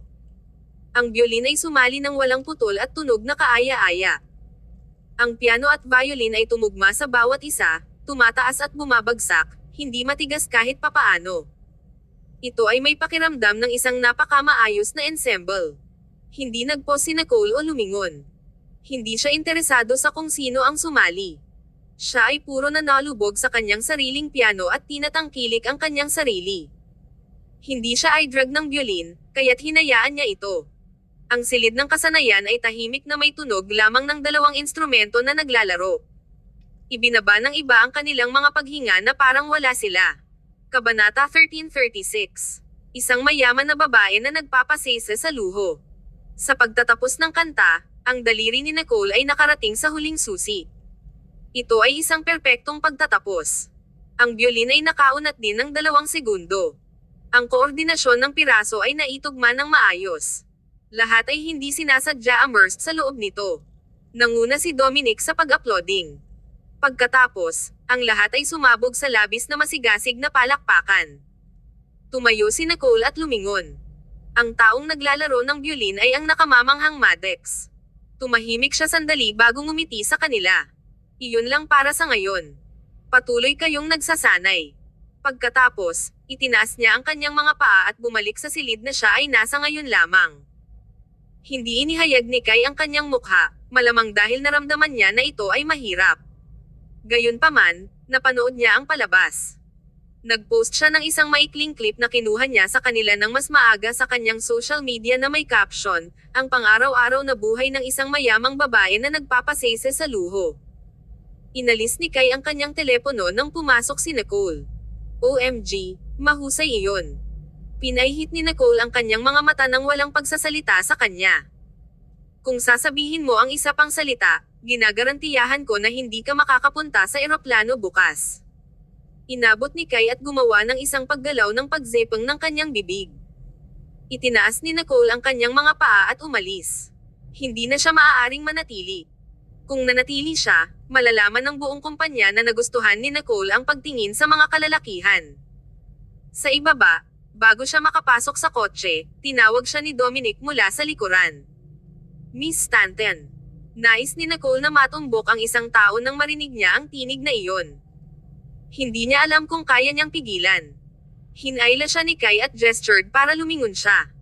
Si Nicole subconsciously ay tumingin sa likod. Kapag ginawa niya, nais niyang ibagsak ang sarili sa lupa. Talagang dinala ni Dominic si Maddox.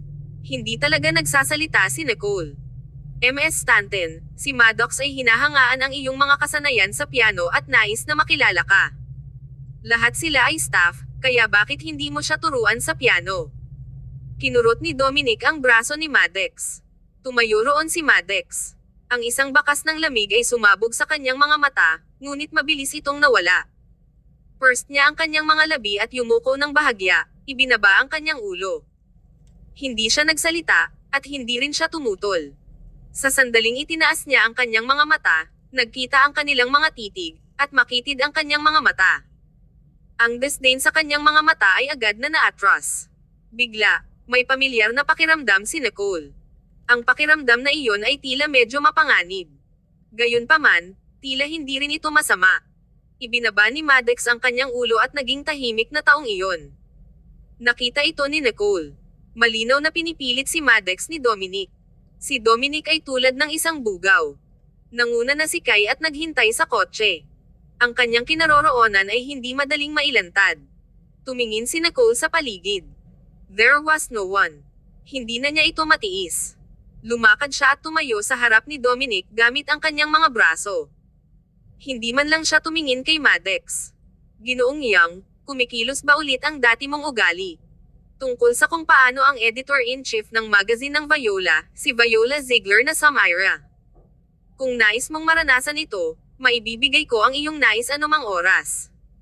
Ang mukha ni Dominic ay naging mapatla ng kaunti. Hindi lang ba ako kumikilos ayon sa kanya ng fancy? Paano ako muling nagkamali ng direksyon? Tumingin siya sa pag-asa kay Kai sa loob ng kotse, humiling sa kanya na bumaba at magsalita para sa kanya. Gayunpaman, nanatili roon si Kai nang hindi gumagalaw. Hindi pinangalagaan ni Kai tungkol kay Dominic. Miss Stanton, ako ay. Nagbibiro lang ako. Greeted ni Nicole ang kanyang ngipin. Mas mapapanood mo ang iyong sarili. Kung masira mo ang iyong sarili dahil sa isang araw na ito, kahit na si Kai ay hindi kaya may save. Ang ekspresyon ni Dominic ay pangit habang nakatayo siya doon ng masunurin. Sinulyapan ni Nicole si Maddox, na nakatingin sa kanya, at sumimangot. Dalhin mo siya. Kung maglakas loob kang gumawa ng gayong kalokohan. Again, gagawin kong iwanan mo ang bansa kasama si Kai. Pagkatapos, humakbang siya sa kanyang mataas na takong at umalis. Kabanata 1337. Sense of Crisis. Binuksan ni Luca ang pintuan para sa kanya, at yumuko si Nicole at pumasok. Di nagtagal, umalis ang kotse. Bumantong hininga si Dominic. Ang kanyang mga paa almost gave out. Bakit laging galit ang ginang na iyon? Hindi ba sinabi ni Kai na ang kanyang kapatid na babae ay ang pinakamahusay na tao sa mundo? Nagtataka talaga si Dominic kung paano lumaki si Kai. Sa gilid, burst ni Maddox ang kanyang mga labi. Ginoong Yang, hindi ba ako gusto ni Miss Stanton? Maaari ko pa bang gawin ang aking debo? Tinapik ni Dominic ang kanyang balikat at inaliw siya. Ayos lang. Si Miss Stanton ay isang tapat na tao. Hindi pa niya nasira ang kanyang kasintahan, kaya hindi niya maipasa ang sagabal na iyon sa kanyang budi na kailangan mong magkaroon ng tiwala sa iyong sarili. Darating ang iyong pagkakataon kapag siya ay naghiwalay. Si Maddox ay hindi nagsasalita. Tama si Nicole na mangot siya si Dominic. Hindi talaga siya natutunan mula sa kanyang mga pagkakamali. Sa kotse, tumingin si Kay sa tahimik na si Nicole at lihim na nakaramdam ng kaunting pagkakasala. Malapit na lang niyang ilabas ang kanyang telepono upang tanggalin ang video mula sa social media na ito nang bigla niyang nakita na binuksan ni Nicole ang kanyang social media. Bumagsak ang kanyang puso sa isang iglap. Mabilis na lumayo si Kay. Gayunpaman, narinig niya ang tunog ng musika mula sa video. Mayroon lamang isang pag-iisip sa puso ni Kay. Oh, baliw. Ang mga browser ni Nicole ay malalim na nakakunot ang noo. Ang kanyang galit ay hindi pa nagwawasak pagkatapos ng pag-iwas kay Dominic, ngunit ngayon, hinimok siya muli ni Kay. Nang makita niya ang caption, ang apoy sa kanyang puso ay hindi makakatulong ngunit sumulong. Nakita ni Kay na hindi maganda ang sitwasyon.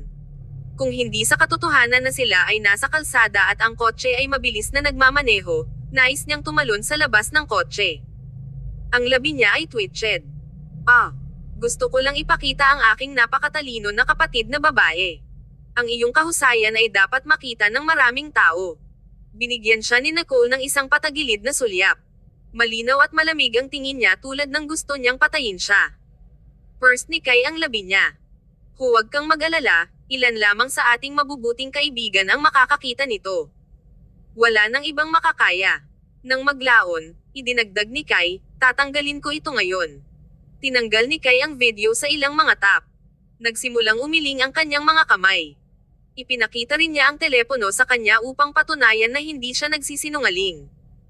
Galit pa rin si Nicole, ngunit naghintay siya hanggang sa sandaling makalabas sila ng kotse. Huwag mo ring subukang makatakas. Naisip ni Nicole. Napagtanto ni Kay na ang kanyang mga kasanayan ay hindi kasing ganda ng kanya at agad na sumuko. Ang cruise ship na gusto mo ay nasa daan na. Maaari na ba akong malaya? Sa wakas, nakarating sila sa Stanton Mansion. Ang butler ay nagdidilig ng mga bulaklak na may host. Sa gilid, si Floyd ay widing sa damo. Pareho silang mukhang nasa mabuting kalagayan. Pumasok ang kotse. Itinapon ng butler ang host. Bumalik ang binibini. Ang susunod na segundo, lumabas si Nicole sa kotse. Itinaas niya ang kanyang mga paa at naglakad sa harap. Ang kanyang mga mata ay tumitig ng diretso. Ang kanyang ekspresyon ay tila sumisigaw na, huwag mo akong guluhin. Sinundan ni Kay ang kanyang sloppily mula sa likuran. Ang kapaligiran sa pagitan ng dalawang tao ay seemed off. Bigla, nang maglakad si Kay sa gilid ng bukal, tumigil si Nicole. Bigla siyang tumagal ng 2 hakbang na may napakabilis na bilis. Pagkatapos, itinaas niya ang kanyang binti at sinipa siya. Bam! Ang tubig ay nabagsak sa bukal. Ang karamihan ng tao ay napanood sa pagkabigla. Ang pares na ito ng mga kapatid ay nagkaroon ng pag-ibig na relasyon. Bakit bigla siyang gumawa ng pagkilos? Tumayo roon ang butler, dumbfounded. Tumakas si Nicole matapos na sipin siya. Hindi niya binigyan ng pagkakataon si Kay na lumaban. Nagpupumigla si Kay mula sa bukal. Mukha siyang masungit at masayang maingay, ngunit hindi pa rin ito binabawasan ang kanyang handsomeness. Tumahimik siya at tiningnan si Floyd, na nanonood ng palabas na hindi malayo. Tatay, nakita mo kung paano niya ako tinamaan. Kailangan mong tulungan ako. Napangiti si Floyd. Hindi ko ito nakita. Bakit hindi mo siya hayaan na hit ka ulit? Hindi nagsalita si Kay. Fine. Gagawin kong baliw ulit ang aking sarili. Kabanata 1338. Labis na nasisiyahan. Patuloy na nagpanik si Nicole nang tumingin siya sa telepono. Hindi niya alam kung bakit siya nagagalit din. Ito ay isang video lamang. Ito ay wala sa karaniwan. Gayunpaman, tila medyo natatakot si Nicole. Natatakot siya na makikita ito ni Clayton. Natatakot siya na hindi niya maintindihan. Paano niya dapat ipaliwanag ang kanyang sarili kung hindi niya naiintindihan? Bumalik si Nicole sa kanyang silid at tiningnan ang kanyang telepono na may hindi mapakali na kaluluwa. 1 minuto, 5 minuto, 10 minuto. Wala. Hindi ba niya ito nakita? Hanggat ang pag-iisip na iyon ay sumabog, agad na nadama ni Nicole. Sa Liberty. Nawalan ng kalooban si Clayton na magtrabaho sa sandaling nakita niya ang video sa social media ni Kai. Ang caption ni Kai ay malinaw na isang biro. Gayunpaman, sa video, si Nicole at ang lalaki na naglalaro ng violin ay masyadong maayos at maayos na naayos. Nadama ni Clayton ang isang napakalakas na pakiramdam ng krisis. Naisip niya, dapat ko bang tanungin siya tungkol sa video na ito? Magagalit ba siya? Iisipin ba niya na maliit ang pag-iisip ko? Nag-atubili si Clayton at nadama pa ang mas puno sa kanyang puso. Kailangan niyang magmadali at tapusin ang bagay na nasa kamay bago bumalik sa media niya. Bigla, tumunog ang kanyang telepono. Tiningnan niya ito. Ito ay mula kay Nicole. Biglang tumalon ang puso ni Clayton. Kinuha niya ito. Ang kanyang tinig ay kasing banayad tulad ng dati. Hoy, babe. Mismo ako. Namula si Nicole nang siya ay panunukso sa mga salitang iyon. Tumahimik siya. Gusto ko lang tanungin kung kumain ka na. Ang mga mata ni Clayton ay napuno ng lamang. Alam niya na dapat na kinuha ni Nicole ang inisyatibo upang tawagan siya dahil na-miss niya siya. Iyon ay dapat. Hindi pa, dahil wala akong makaligalig nang wala ka sa tabi ko. Hindi nagsalita si Nicole. Kailangan bang sabihin iyon? Alam niya na ito ay peke, ngunit ang kanyang puso ay tumakbo pa rin dahil dito.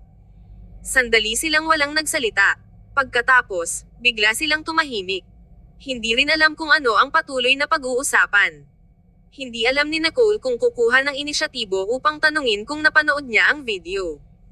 Maglalakad ba siya ng diretso sa isang bitag? Sa wakas, nag-ubo si Clayton. Saan ka nagpunta ngayon?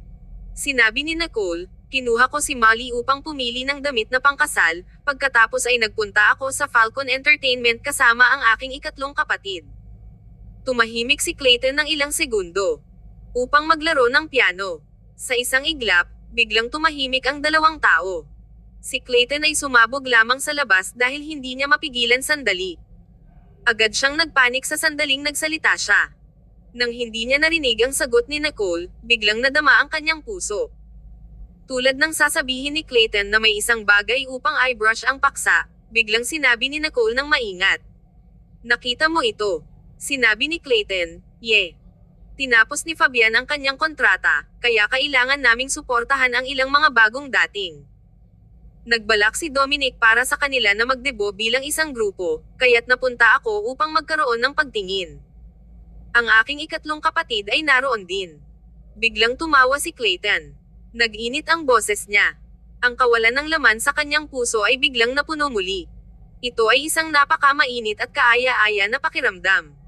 Ipinapaliwanag mo ba ang iyong sarili dahil natatakot ka na nagseselos ako? Ang mga saloobin ni Nicole ay nakalantad sa isang iglap. Hindi. Okay, nakuha ko ito. Ngunit ang kanyang paglalaro ng violin ay hindi tunog tulad ng maraming emosyon. Hindi ito tumutugma sa iyong piano. Kinurot ni Nicole ang labi niya. Umupo siya sa upuan at inunat ang kanyang mga binti. Tama ka, naramdaman ko ang parehong paraan. Pinakawalan ni Clayton ang kanyang kurbatang. Ang kanyang mga mata ay lumambot sa isang bilis na nakikita sa hubad na mata. Hintayin mo ako. Babalik ako kaagad. Tumahimik si Nicole. Walang pagmamadali. Pupunta ako dyan sa lalong madaling panahon. Si Clayton ay nagyelo ng mahina habang ang isang pag-iisip ay lumipad sa kanyang isipan. Pupunta ka rito. Naturally sinabi ni Nicole, Ma'am, I have ilang negosyo. Si Clayton ay hindi nagpatuloy na magtanong. Alam niya sa kanyang puso na karamihan ay upang balutin ang mga bagay ng Sloan Corporation. Okay, pagkatapos ay hihintayin kita dito. Ang katulong ay kumatok sa pintuan sa labas, Ginoong Sloan, may nais na makita ka. Kabanata 1339. Para sa kanyang anak. Inihang up ni Clayton ang telepono at tiningnan ang kanyang katulong. Sinabi ng katulong, ito ay Ginang Sloan. Ito ay legal na asawa ni Quavon, isang babae na may marangal na kapanganakan na may isang malakas na background sa pamilya. Mula sa sandaling pumasok si Clayton sa pamilyang Sloan, napilitan siyang tanggapin ang malamig na mga mata ng pamilyang Sloan. Gayunpaman, ilang beses lamang nakita ni Clayton si Ginang Sloan. Ang babaeng iyon ay nanirahan sa kanyang sariling tahanan sa halos lahat ng oras, at ang kanyang kasal kay Quavon ay isang pagpapalitan lamang ng mga interes. Walang personal na damdamin na kasangkot. Matapos manganak si Ginang Sloan kay Liam, natapos niya ang kanyang gawain at hindi na muling lumakad sa pamilyang Sloan. Wala siyang kasuklam-suklam, pag-uusig, resentment, o gusto para kay Clayton. Siya ay walang malasakit. Siya ay walang malasakit sa lahat sa pamilyang Sloan. Karaniwan, sa mga pagkakataon kung saan ang mga bata ay ipinanganak sa labas ng kasal, ang asawa sa mayaman na pamilya ay magbibigay sa mga iligal na anak ng isang halaga ng pera upang maipadala sila o ipadala ang iligal na bata sa isang liblib na lugar. Napakakaunting mga tao ang maaaring payagan ang isang iligal na bata na manirahan sa kanilang pangunahing tirahan. Iyon ay dahil walang babaeng maaaring tiisin ang pagkakaroon ng mga iligal na bata. Ang isang iligal na anak na tulad ni Clayton ay itinuturing na isang kahihiyan at banta kay Ginang Sloan. Gayunpaman, hindi siya nagmamalasakit. Ilang beses lamang silang nagkita. Ang unang pagkakataon na nagkita sila ay nang sumali si Clayton sa pamilya. Ang pangalawang beses na nakilala nila ay nang namatay si Liam. Iyon ang naalala ni Clayton. Nang makita na si Clayton ay nagyelo sa pag-iisip, cleared ng katulong ang kanyang lalamunan at nagsalita mula sa gilid. Ginoong Sloan, will you meet her? First ni Clayton ang labi niya. Oo, anyayahan siya. Di nagtagal, ang isang babaeng nakasuot ng isang mamahaling damit mula sa isang hindi kilalang tatak ay lumakad. Ang kanyang pag-uugali ay matikas sa saan ihambing. Pareho siyang tumingin tulad ng ginawa niya noon.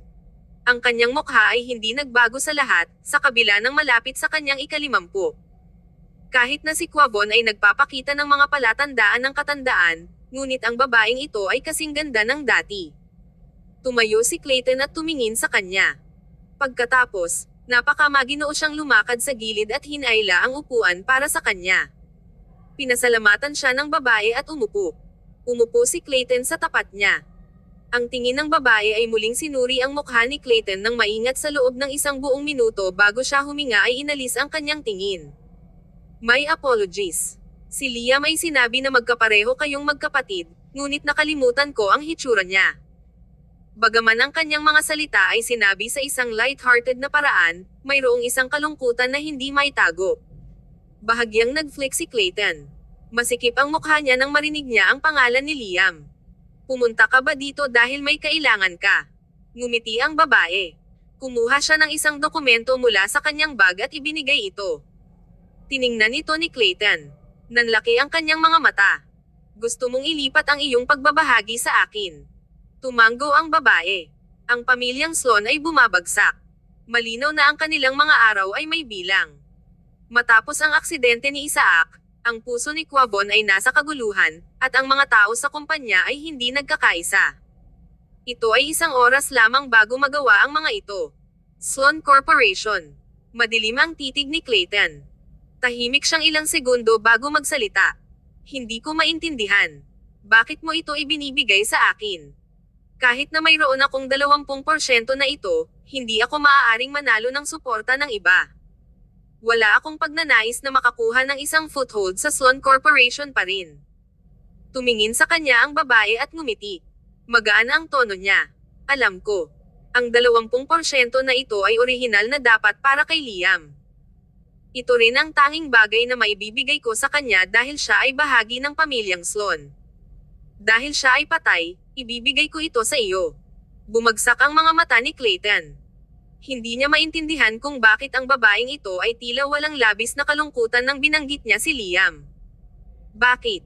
Kabanata 1340. Pinilit. Bumalik sa pamilyang Sloan, ilang beses lamang nakita ni Liam ang kanyang ina. Gayunpaman, sa tuwing nabanggit ni Liam ang kanyang ina, napakasaya niya. Araw-araw, inaasahan ni Liam ang kanyang ina na darating upang kunin siya. Gayunpaman, hindi niya nagawa. Ibinaba ng babae ang kanyang mga mata, kumuha ng isang sigarilyo mula sa kanyang bulsa, sinindihan ito, at hinawakan ito sa pagitan ng kanyang mga daliri nang hindi naninigarilyo. Hinayaan na lang niya ito.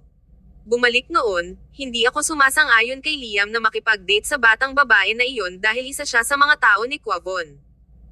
Nais ni Quavon na makahanap ng isang dahilan upang palayasin si Liam sa labas ng bahay, kaya't sinasadya niyang mag-set up ng isang bitag. Marahas na umiling si Clayton. Napangiti ang babae ng mahina. Si Quavon ay hindi naglaan ng pagsisikap na ibigay ang daan para sa anak na mayroon siya sa kanyang ina. Kaya, alam mo ba kung bakit mas gugustuhin kung magalit ako kaysa hayaan siyang pakasalan siya ng babaeng iyon? Sa huli, tumahimik siya. Ngunit hindi ko inaasahan na magkaroon sila ng anak. Si Liam ay isang batang lalaki pa rin, ngunit nabuntis niya ang isang babae. Ito ay isang magandang bagay na ang babae ay pinatay ni Isaac hindi nagtagal. Pinakawalan ni Ginang Sloan ang isang malamig na pagtawa. Tiningnan siya ni Clayton na may isang komplikadong titig. Alam mo ang lahat. Ang woman chuckled. Oo, alam ko ang lahat. Ngunit wala kang ginawa. Ang tono ni Clayton ay nagdala ng isang undisguised chill. Ibinaba ng babae ang kanyang mga mata. Ang kanyang mukha ay walang malasakit, kaya hindi niya masabi kung nadama niya ang anumang kalungkutan sa kanyang puso. Ang tanging magagawa ko para sa kanya ay ibigay sa kanya kung ano ang dapat niyang ibigay. Kung maaari niyang panatilihin ito ay nakasalalay sa kanyang kakayahan. Huminga ng malalim ang babae at tumingin kay Clayton bago magsalita.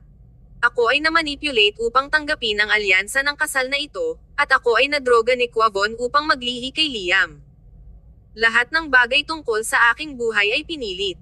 Bakit ko dapat gawin ang inisyatibo? Noong ipinanganak si Liam, iniwan ko ang pamilyang Sloan. Ang aking pinakadakilang halaga ay pinatuyo ng mga ito, kaya maliban na hindi ako makapaghiwalay, hindi ko nais na makisali sa anumang bagay na may kinalaman sa pamilyang Sloan. Sumimangot si Clayton at tumingin sa kanya. Anumang bagay na may kinalaman sa pamilyang Sloan, kasama na si Liam. Hindi nag-atubiling ang babae. Oo, hindi lahat ng babae ay kailangang mahalin ang kanyang anak. Kung ang pagdating ni Liam ay hindi pinagpala at hindi sa kanyang sariling pag-iisa, kung gayon bakit niya siya mahalin? Kinamumuhian niya ang bata hanggat kinamumuhian niya si Quavon. Sa kabila nito, nang makita niya si Liam na naghihirap sa ilalim ng bubong ni Quavon, hindi niya maiwasang maawa sa kanya. Gayunpaman, nawala ang sakit ng puso na iyon.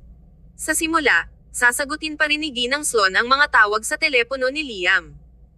Gayunpaman, nang makilala niya ang isang lalaki na gusto niya, nais niyang putulin si Liam. Ano ang sinabi niya sa huling oras na tinawag niya ito? Naalala niya ito ng malinaw. Sinabi niya, abala ako. Huwag kang makipag-ugnay ng madalas. Kung nais mong makipag-usap, maaari kang makipag-usap sa iyong paboritong kapatid na si Clayton. Inisip ni Ginang Sloan na marahil nakuha ni Liam ang pahiwatig na hindi siya minamahal ng kanyang ina.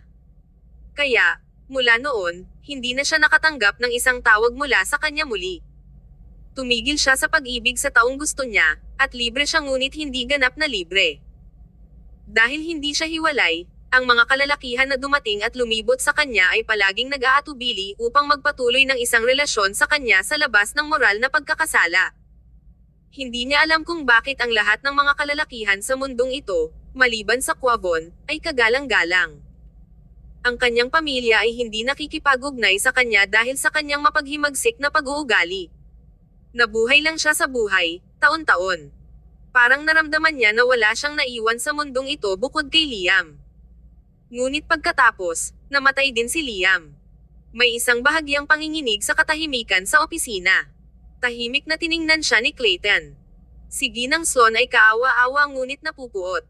Si Clayton ay walang karapatang sisihin sa kanya sa hindi pagmamahal kay Liam. Ang kanyang puso ay nasasaktan lamang para sa kanyang dalisay at simpleng pag-iisip na kapatid.